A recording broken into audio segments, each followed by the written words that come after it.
Nature is the biggest businessman slash woman.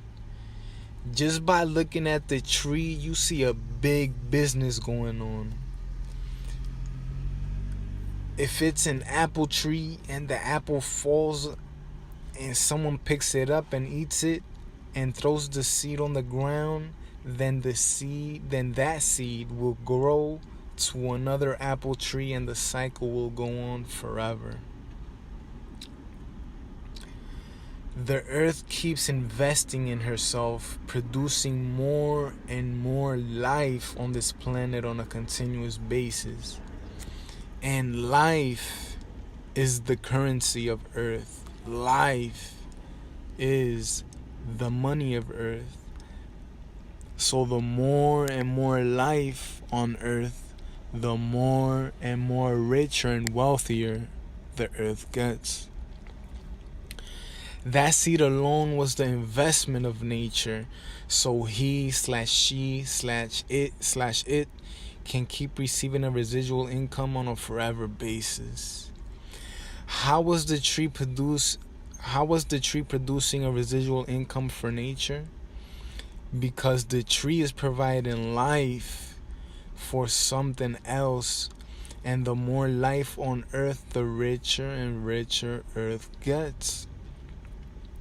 Nature alone right there is also solving a problem and is receiving a compensation back for her slash his slash its investment, because people need to eat. So nature created a business that solves someone else's problem, and therefore the universe will always have returning customers to replant the seeds to the soil to keep life on this planet. And it is life that keeps the planet going.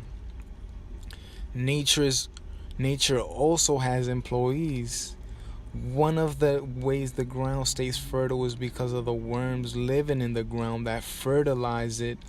And how does nature pay the worm for fertilizing the soil?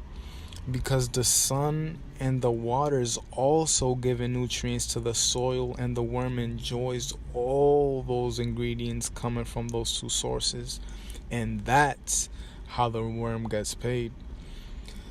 The humans on this earth provide so much electricity to also give life on this planet, so the universe slash God gives the human a seed so they can keep reproducing on this planet to keep having life all around this planet. That's another good example of how God slash the universe invests in itself. The seed is the investment of God slash the universe.